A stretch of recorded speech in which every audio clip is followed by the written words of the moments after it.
welcome back to another Let's Play of Nancy Drew, Secret of the Scarlet Man. When we last left off, we're about to do this puzzle. But, before we do that, let me show you how this puzzle works.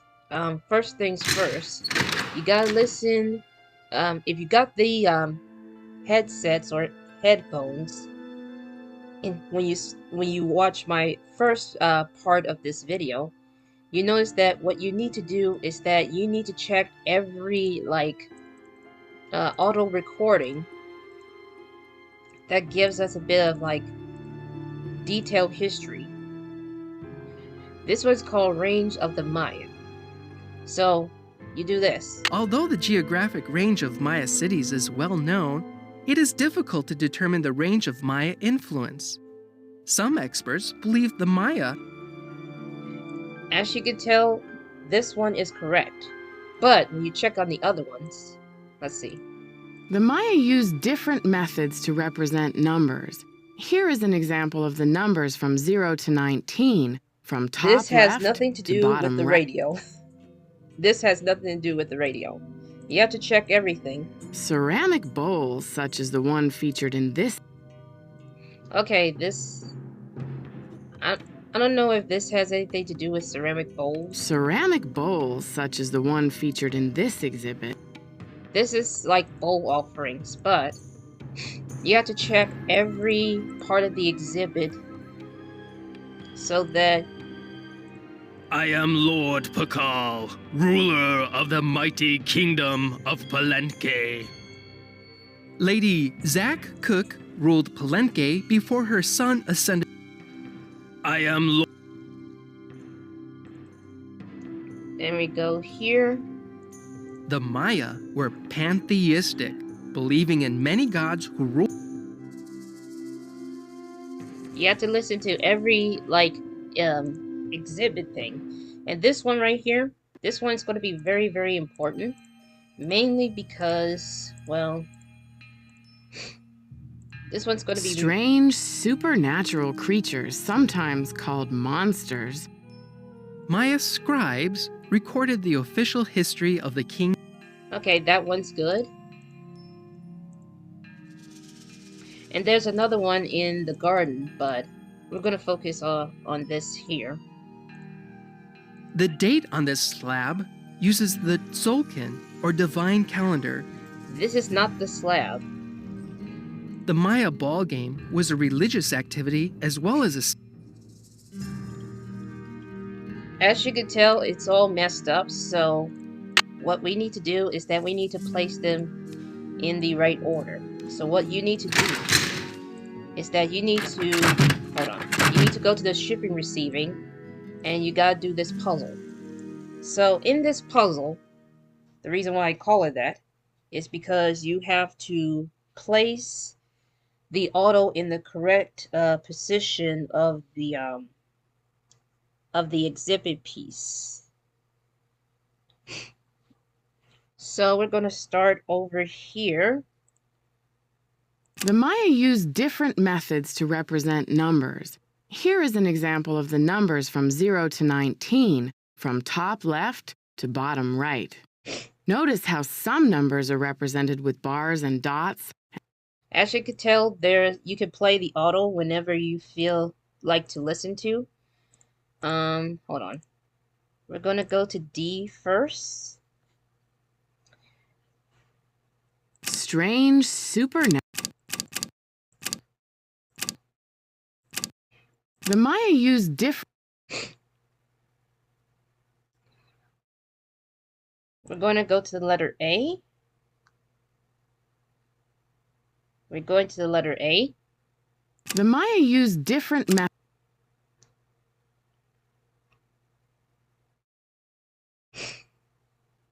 Basically, you gotta put these in a certain order correctly, depending on the exhibit. Like exhibit A, and then you have to check everything just to make sure that it's You gotta check on everything just to see if this is accurately correct. And Nancy will say something like, "There you go," or something like that. Basically because she'll inform me that this puzzle has been completed. Gotta make sure it's a 1 and not a 7.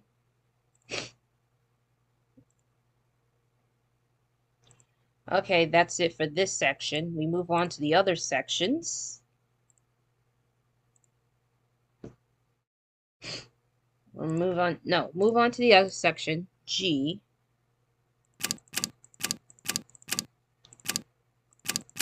This is how you solve this puzzle. The reason why I call this a puzzle is because, you know,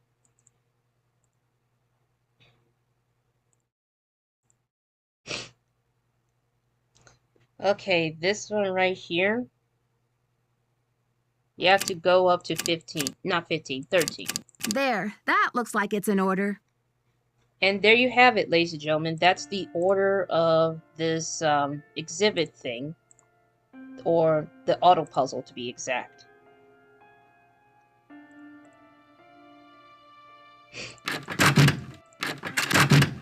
So we're going to cross these out.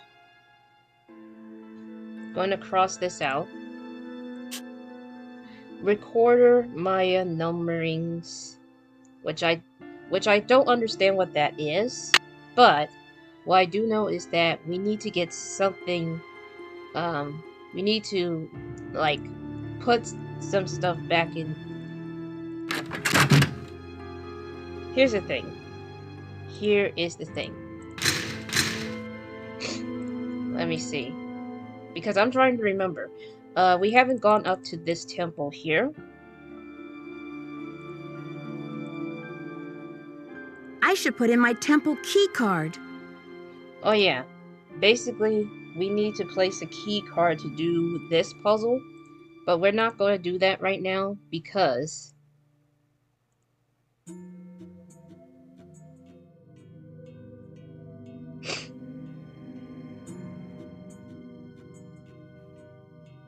I just want to show you what I haven't explored yet.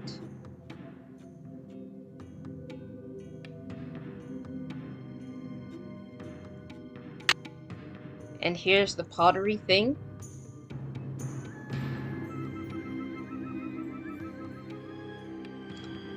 So what we're going to do is that we're going to put these pieces together.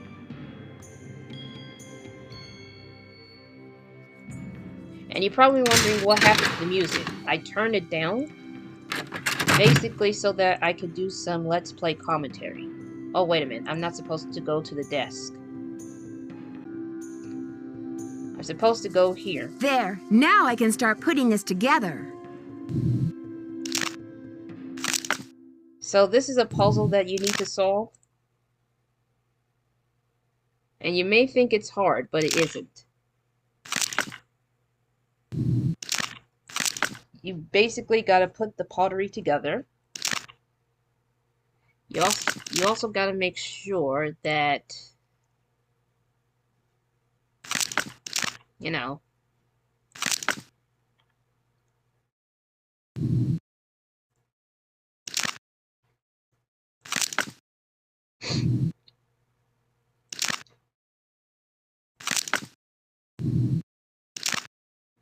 you got to put it together so that it'll be fixed. That's done.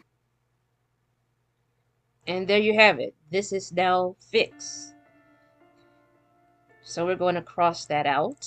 And I haven't finished that task. oh yeah, I forgot to do that. I didn't forget, but I'm trying to find this one. And I'm trying to remember what this one is, but what I do know is that this other task we need to do, we need to bring the monolith agreement to Alejandro. So we better like talk to him. He's another character that we haven't gotten through. But in order to sign the agreement, we have to find it. And I know exactly where it is. You go up here, and what you do is that you go to this section right here and you pick this up. I'd better deliver this to Alejandro right away. So as you can tell, this is what we need. So you go to this door and you head to this location.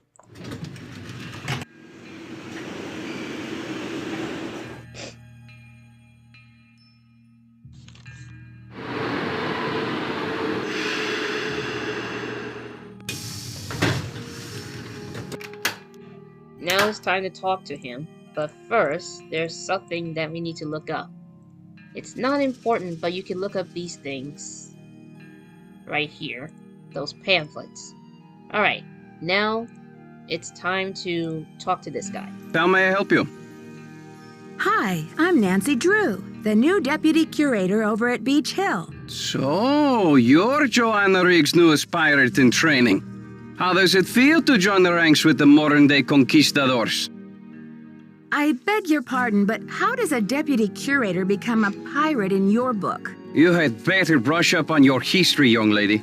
When the Spanish explorers invaded Mexico, they became known as the conquistadors, or conquerors. They robbed the indigenous peoples of their wealth, not just their gold, but their artwork, their sacred objects. Anything they did not steal, they burned to the ground. Do you blame Joanna and modern-day art collectors for something that happened long before they were born? There is more. In the 19th century, archaeologists discovered the ruins of ancient civilizations predating even the Aztecs. Many of the dig sites were robbed, and the stolen artifacts were sold off to art museums and collectors around the world. Today, finally, it is illegal among most civilized nations to remove an artifact from its native country. But sadly, there are thousands of precious antiquities with highly questionable provenance floating around the Western world.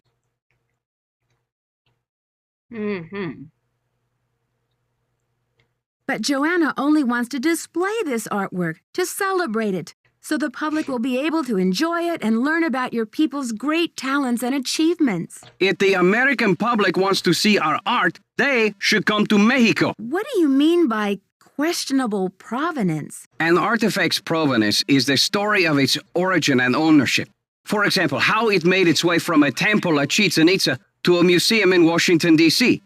If the artifact's provenance reveals that it has been stolen, then that artifact must be returned to the country of its origin.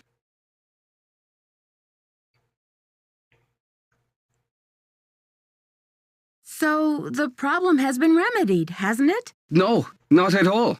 Provenance documents are often tampered with or forged to cover up the theft.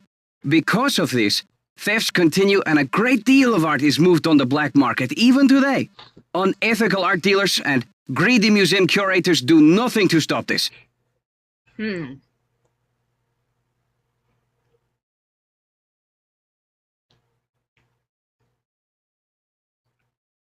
And to you, these people are no better than pirates, is that right? If Joanna Riggs or that overstuffed pillowhead Sinclair had any decency, they would take measures to see that all Maya artifacts were returned to Mexico at once where they belong.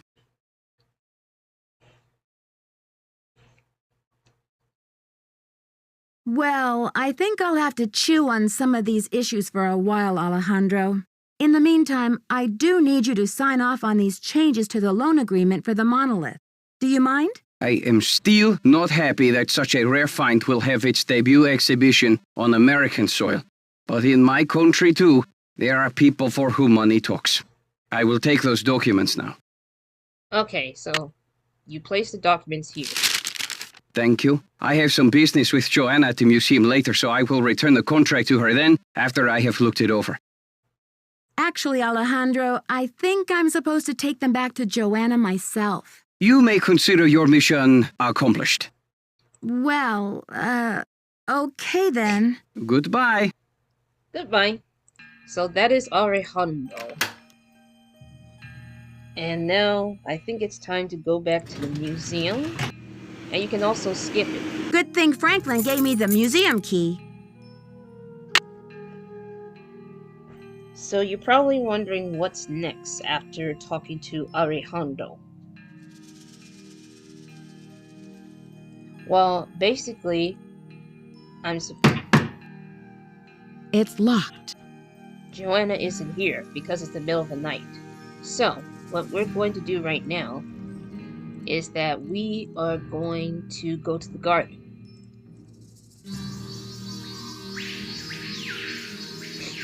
We're going to the garden because there's something in here. And we have some sort of piece of a tile that we're going to need much later on.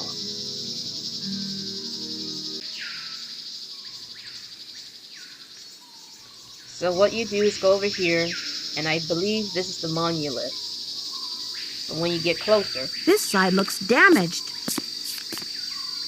you hear some footsteps.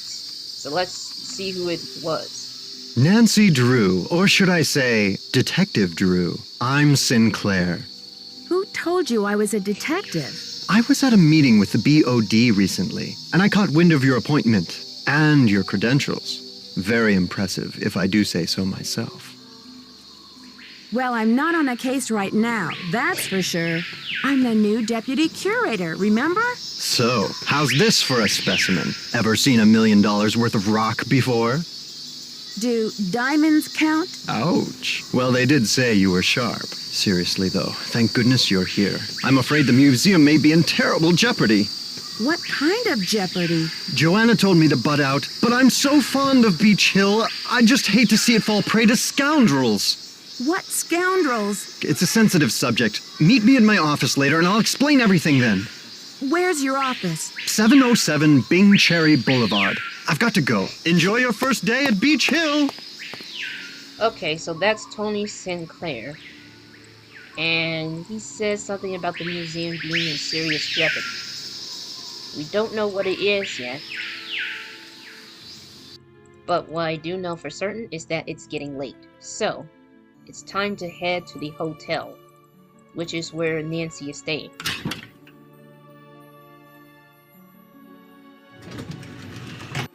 Because Joanna isn't here at the museum, we gotta talk to her at the daytime. So, it's time for some rest.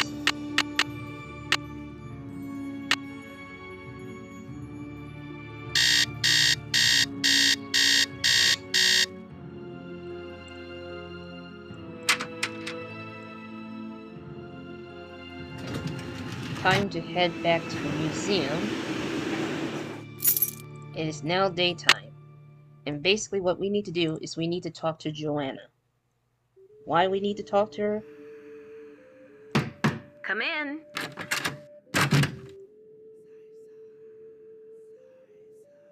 How are the tasks coming along? Why did you become a museum curator? I became a curator because I want to help make artifacts available to as many people as possible. That's all that matters, isn't it? Unless you're Alejandro Del Rio. Obviously, she's aware that Alejandro thinks things differently when it comes to, She says she became a curator because she wanted to help make the artifacts available to as many people as possible. And that's what matters to her. Of course, Alejandro thinks things differently. When did Henrik come on board? I got an email from him one day saying he heard the news about Beach Hill getting the monolith. He said he'd drop everything to come here and translate those glyphs. He was even willing to take a pay cut. What could I say except giddy up? You're hired. I've got work to do. Bye. I think I'm missing something very important here, but what I do know for certain is that what we learned is that Joanna wants to bring the artifacts to the museum to be available as many people as possible, while Alejandro thinks things differently. And we got one more task to do, but let's see. You have no voicemail. There's no voicemail for some reason.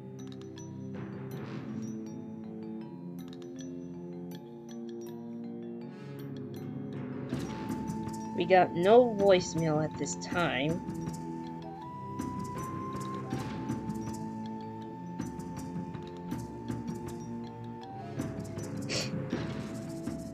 Let's see, I'm trying to remember what it is. And look at this, Hendrik is still here, which is not a bad thing, should I say so myself. But I do believe we have to go somewhere. Now, there is another puzzle that we need to solve, which is probably in here. You lift this up by using that thing.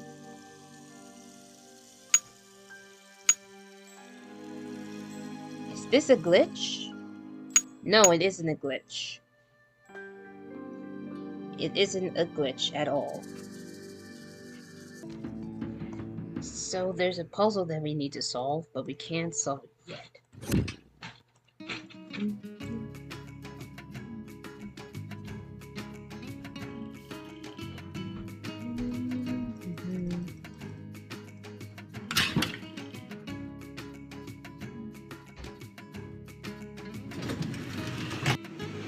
If you hear something, that's just one of my family members coming downstairs. But there is something that we need to do, and I think I have it right here. I need a disc. We're going to turn this on. We're going to click here. The password for this is Coco Kringles. And when you hear that, that means it's the correct one. So this is where we get to do stuff. We got some exhibits here and there with narrations. Stuff to remember. Which I believe is supposed to help you later on in the game.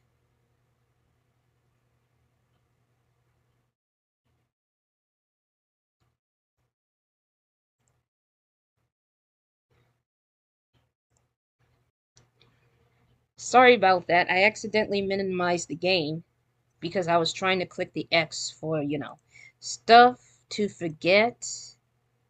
And I believe these are just quizzes and stuff. I'm trying to be careful not to click on stuff. And then there's the other stuff that is called, it's called stuff to work on.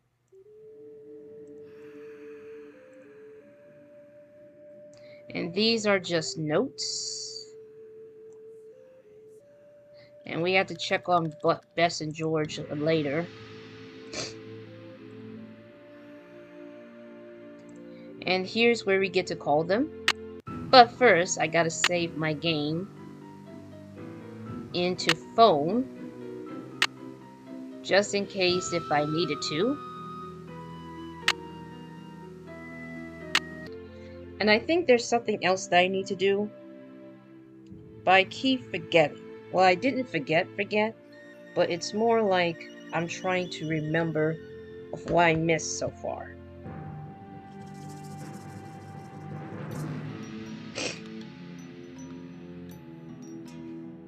I keep forgetting what I missed so far. So, let me see here.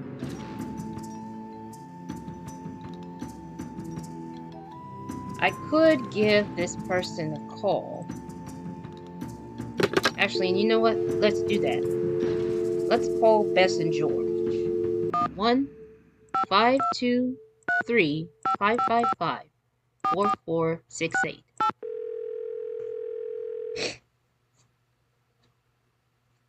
Hello? Hey, Bess, it's me, Nancy. What's new? It's pouring rain. George and I are in the middle of a heated game of Go Fish, and I'm winning. Don't believe a word she says, Nancy. Last hand, I made mincemeat out of her. Anyway, we don't want to make you homesick.